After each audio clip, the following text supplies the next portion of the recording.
This is WXRT and HD1 Chicago. Tonight's local anesthetic continues XRT's 40 flashback weekend, the 1990s, with an interview I did in 1991 with the band that would define and exemplify Chicago's music scene for the next decade. With their releases Gish in 91, Siamese Dream in 93, Melancholy in 95, and Adore in 98, the Smashing Pumpkins became household names and bandleader Billy Corgan a larger-than-life character on the national stage. Tonight's local anesthetic is being brought to us by Dr. Pepper. Pick up the one-of-a-kind taste of Dr. Pepper. The majority of what you'll hear tonight has never aired anywhere or any time on XRT. The taping with all four members of the Smashing Pumpkins, Billy Corgan, Jimmy Chamberlain, James Iha, and Darcy Retzky, was done on a really hot June evening of 1991 and aired in an altered form on what would become the third episode of Local Anesthetic that ran in July of that summer. I say altered form because what I did in those early days was tape an interview with a band and cut out particular comments or song intros or anything of particular interest, and then play a song and produce maybe a 10-minute profile. I'd then couple that with another 10-minute profile of a different band, then play a couple songs from other bands, and that would become our 30-minute broadcast. So more than 3/4 of this interview has been sitting on a reel of tape in my archives at Chateau Milne, waiting for such a moment as this. Couple of disclaimers are necessary. The interview, if I can call it that, wasn't conducted to air as is like they are now when you tune in any given Sunday night to Local Anesthetic, where for the most part everything is heard live as it happened during an interview, right? So both myself and the Smashing Pumpkins were all just getting used to interviewing and being interviewed. And by the way, last comment here, there isn't a broadcaster alive that likes listening back to their work of 20-something years ago, but for your benefit, I sucked it up. So my point is, it took some slicing and dicing to give this 21-year-old proceeding some modern-day spark, and I played with the music and the editing, and, I think you're going to like it. All right, I do have a couple more things to point out. In listening back, it's easy to hear that the Smashing Pumpkins were friends. They might have devolved into an eventual acrimonious split, but in 1991, the laughs were still coming easy amongst members of the band. It's also obvious that even then, Billy Corgan was very serious about his work and music in general. In the second half of tonight's interview, you're going to hear Billy talk about the Chicago music scene of 1991, and he's going to say something very interesting about what it would eventually take for the scene itself to rise up to the prominence that it enjoys to this very day. What's ironic, or really prophetic, is that his band, the Smashing Pumpkins, would be leading the way. So, without further ado, Local Anesthetic tonight, part of XRT's 40 flashback weekend, the 1990s. I'm Richard Milne with the Smashing Pumpkins in June of 1991. Tape's rolling, costing big bucks, too. Wow. So first off, I want to say I like the record quite a bit, and it's nice to be really excited about a record that's made from a band out of Chicago as opposed to one, they're from Seattle or they're from Boston. Tell me how the band got together. Well, it was one of those kind of like premeditated, spontaneous kind of really didn't think these people were going to be in the band kind of things. Really didn't think I'd ever be associated with these kind of people things. It just flowered up We watered it and it grew. Nurtured it, gave it time and a little bit of love.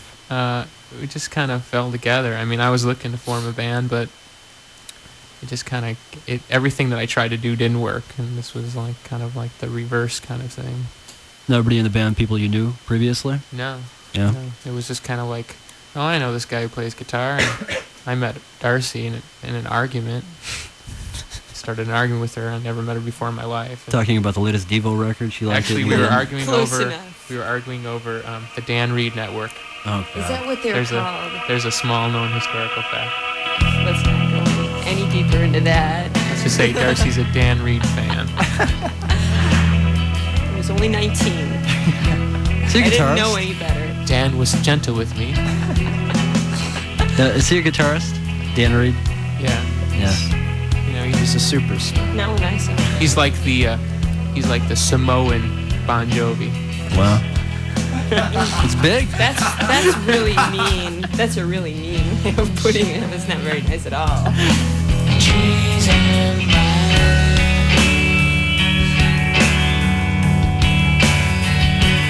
So, one thing I've noticed about everybody in the band is that you're all very strong musicians. Was that something that's actually developed post getting together back in '88? Or is it one of the things that attracted everybody to perform together and form a group?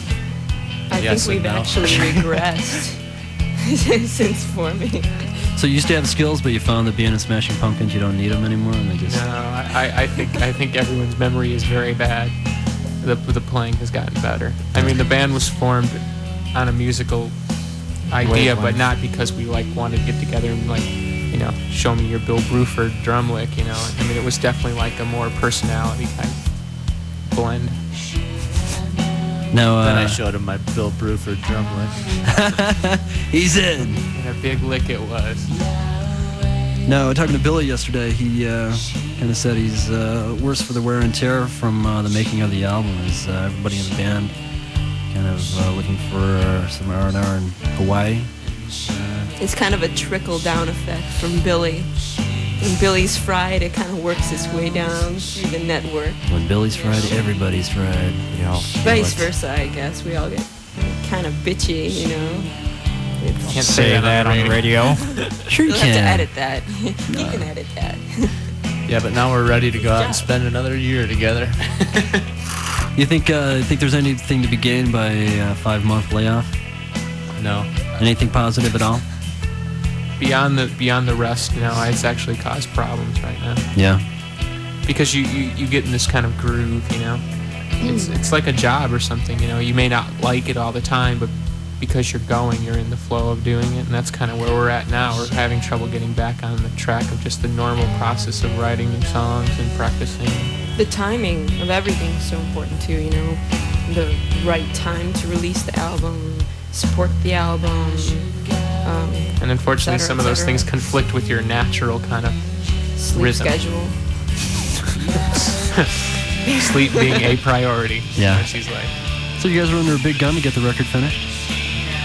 Well, the thing was that there was, there's always this thing of like, do we want to release a record in the summer? Is it more advantageous to release a record September 1 because of college? So if the record hadn't gotten done when it had gotten done, more than likely it would have been pushed to September 1 because we wouldn't have had it out in time to catch, radio and college radio when it's turning over. I mean, that's something that's kind of beyond our control, but it's realistic that you kind of want to hit it at the beginning of the summer. And we also, the other thing about the push to get the record done from our end was we wanted it done so that we wouldn't sit home all summer and not tour. We'd rather tour the U.S. in the summer than in the winter. Initially, we really had plenty of time to get it done, and then we all went and got sick. And so we had to take a break. And then there was all this pressure because we'd taken so much time off. It was bad. Well, we actually toured for a month after the rhythm tracks were done too. That kind of caused a problem because I came off tour and my voice was totally shot. I couldn't sing, and then I got sick. Who set that up? Was that something? That was you our were- idea. I mean, Yeah? I thought it'd be good to get away from Sure. the album, Well, I think in theory it might have made Yeah, sense. it looked good on paper, Yeah. but when you come back and You're gone you're for what, a craving month? red meat. Yeah. You're gone for a month? About 25 days. Yeah. Something like that. Yeah. It seemed longer. Yeah. Yeah, like I said, it sounds like it would have made sense in a way. Next time to make it a week, 2 weeks. Just go up and down I on the think next coast. time we're just gonna go up, buy out 4 months time of the studio and just that's all we do, like a job, 9 to 5 job. But the pressure to get it done in these long 14-hour days, and at some deep internal level, your mind starts to crack. Mm-hmm. I don't know. I can't speak for everyone, but I'm still feeling the effects of it. The album's been done now for about 10 weeks. I'm still kind of goofy. Yeah. And so what, you've got a little time off here, then you do this XRT show the 22nd, then you go to New York, and back on the road? We're actually going to tour before the XRT show. We're doing like a week of shows before the XRT show to hit the ground running, so to speak. Yeah. It makes me kind of tired just thinking about it. And then we're home for a couple weeks, and then we go out on the road, and we're probably going to tour the U.S. for a couple months, and then we're supposed to go to Europe. We go to Europe for a month, and then we come back and we tour the U.S. again. Sounds tiring. In that red van? You're doing In the all red that? van. In the It big red floats, van. too. And in between, right now, we're writing songs for the next album. So, and then That looks good on paper, too. that's looking a lot better on paper than it is in theory. Speaking of songwriting now, lyrics, from what I can tell, aren't secondary. Now, there's a lot of bands who come up with riffs, and then, the day before they go into the studio say we need words, for these songs. They're not just riffs with words. Tell me about the Smashing Pumpkins songsmithing process. Well, we just grab everything as it comes, sometimes there's no order. It's just like you just reach for whatever's there. Sometimes music comes, no words for 6 months, and sometimes it all comes in one batch, or you can write half a song and then be stumped for months, We just I would say we just kind of keep hammering away until we're satisfied with it. And for the most part, the songs now we're pretty satisfied, but they, a lot of those songs went through 20 or 30 rewrites, and just over and over and over. So the songs keep evolving until you record them, but then even then you can take them on the road and change them around continuously? They're kind of at a point now, I think, where they're trying to... Can you hold on a second? Sure. I'm getting some bad noise out of Sir James' microphone again. So the songs continue to evolve, and then you lay them down and work them up in the recording studio, and then... Well, a hard thing, though, is once you finally do record them, it's like it's so embedded in your head. And the stifling part is we kind of believe in a certain amount of spontaneity, and sometimes it's hard to get that, that solo or whatever, because you've heard it so many thousand times in the studio. That's the hard thing about trying to have a song grow beyond when it's recorded. Mm-hmm. That's another point where we're at. It's kind of like trying to live up to the album, Not that everything on the album is perfect. Some of the things were spontaneous, but those spontaneous acts become like written in stone almost. So. Why'd you decide to work with Butch Vig? Well, as far as indie producers go, which he may or may not be too much longer, because he's moving up to the majors rank. He just finished the new Nirvana album. He just sounded better. Mm-hmm. And then when we actually did work with him, we recorded our Sub Pop single with him. When we actually did work with him, we found him to be like a really great person, and not I'm the guy's from Madison. He's not a hip talking, gonna make you a star kind of, no crap. It's just like very kind of down to earth, and we just found him really easy to work with. Well, you co-produced the album now. He was very receptive to your original ideas. Totally. He's the type of person that places a lot of faith in your own ideas. He's not one to try and tamper. He'll only step in when he thinks that you're maybe going astray from what... He kind of senses what you want, and maybe sometimes you don't realize that you're off. But he's not the type of producer that's a dominant producer. He steps in where a band needs reinforcement, and I think that's what is going to make him a great producer, because he can produce anybody. He's not going to be like just a rock producer. I mean, he's made his name as a rock indie producer, but he laughs. I mean, he produces his own records for Spooner and Firetown, and those are like, pop gems. Very different, yeah. So He understands the music really well. He tunes into, what we want, just like that. He understands it sometimes what we want almost better than we do, and how to go about getting that sound. And he's really versatile too. He can do that with a lot of different kinds of and music. for us, a versatile producer is definitely what we need, because we just, we're not afraid to make things sound one way or the other. Mm-hmm. Did you record that up in Wisconsin? Mm-hmm. Yeah. Did you write Daydream with Darcy in mind? That's funny. That's actually a very I've been asked that question a lot. No, I just kind of the song came and I wrote it. I just if somebody could play trombone in the band, which no one can. I mean, if I knew that, then that would be something that I would consider as a choice. You know, whether or not I sing something or I play something really doesn't make any difference to me, as long as it's the. And I mean, her singing that song for what the song is much better than I could have. Now, one of the songs I'm leaning towards playing as part of all this is "Bury Me." Now, what can you tell me about that? It's really old. It's really hard to play. It's really old and it's really hard to play.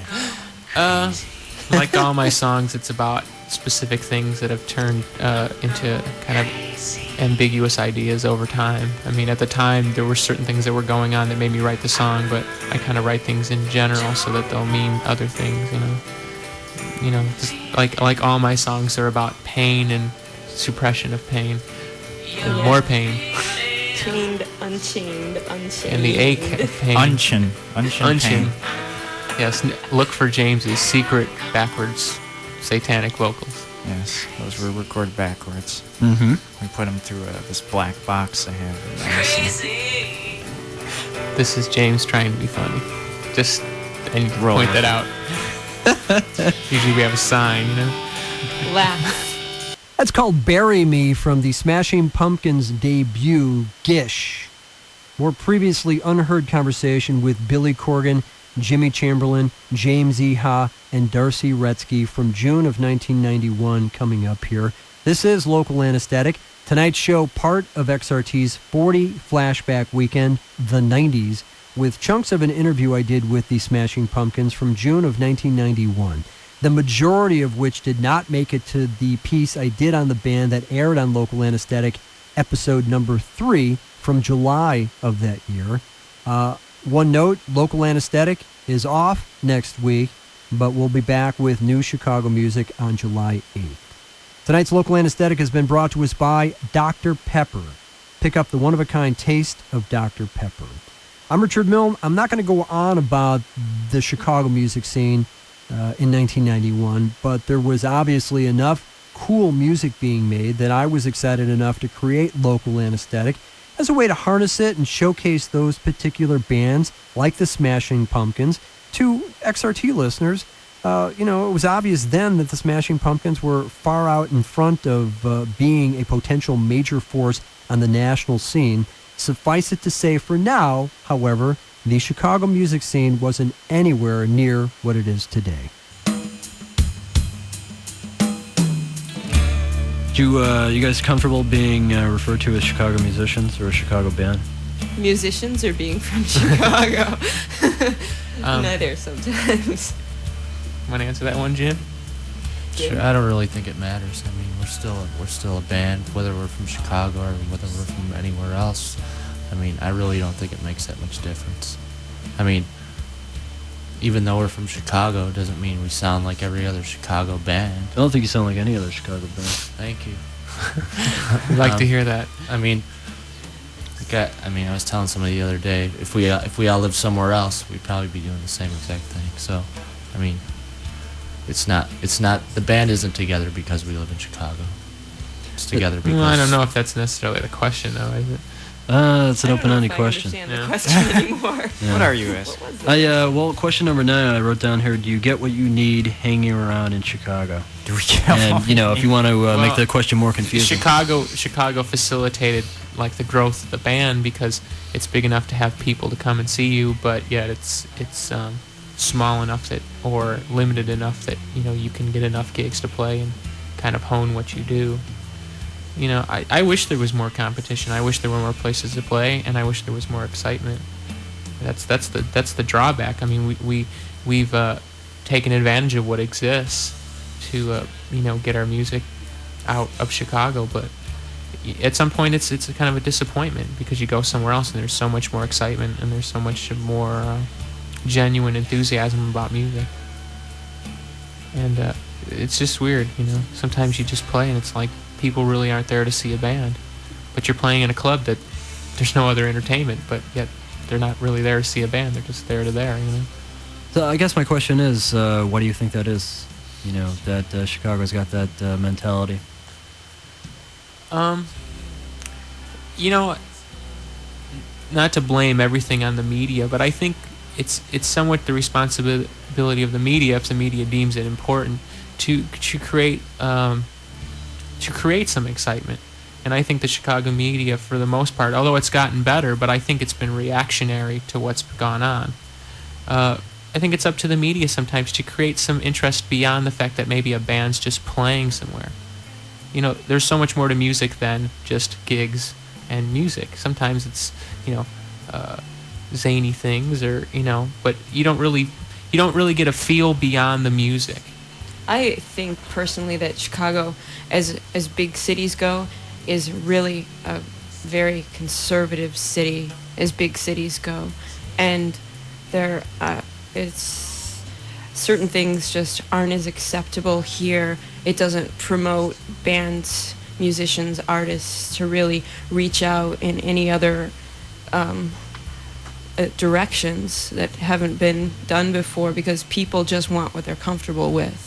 And I've seen a lot of that. You know, those are the bands that have been popular here for a really long time. Like blues has been around for a very long time, and people are really comfortable with it, and that's what's really popular. And like, you know, you can even point to like what goes on in, I mean, Chicago, not Chicago proper, but the outlying areas are supporting a somewhat strong heavy metal type scene, but yet no heavy metal bands are making it. And you have to ask yourself, why is that? Because none of them are progressive. They're all reactionary.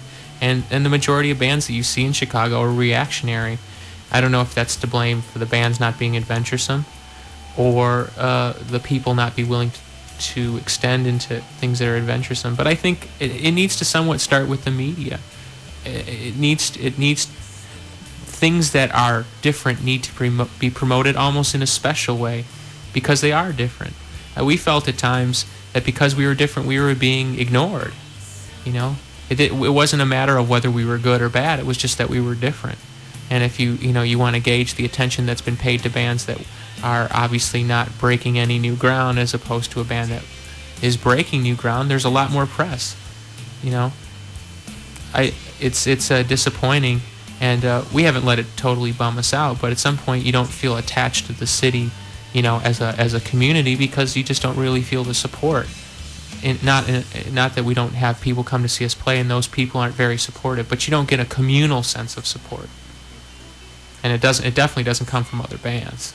Think what 2 pages in the Reader every week. Sure. Just about local music. Maybe 1 interview a week, and maybe some reviews, not all local. Think of what that would do to the sense of community. It would create interest in the bands beyond the fact that, oh, so-and-so's playing. You know, I mean, that's what music's all about, is excitement and this image that there's something going on that's bigger than just 4 people standing in a corner playing on a stage. Yeah. And Chicago doesn't create that. You know, and that's unfortunately why a band, when they go into another city, they walk in with that mystique. Because, you know, people don't see them, acting normal, I guess. I don't know. And I think the media here could help to create those things. Not that it's their responsibility, but I think it would be nice. And I think that because of the competition that it would create, and because of the kind of atmosphere it would create, you'd see more bands exporting out of Chicago, and the scene here would be healthier, and you'd see more bands playing more often. But it's not going to happen any time in the near future. It's going to take the success of bands here, despite the system, to create that.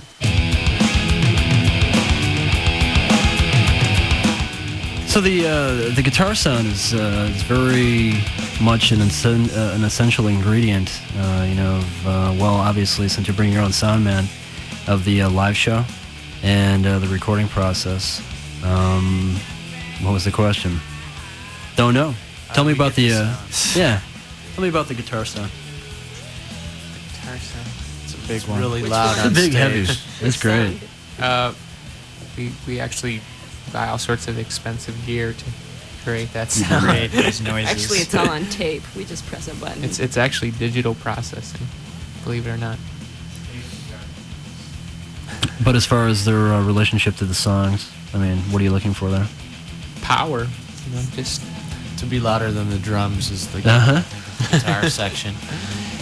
it harkens back to the fact that when you crank up something really, really loud, there's things in there that just subtones and harmonics and things that can't be created elsewhere. yeah, it's that simple. It's called ringing in the ears. After a while, yeah.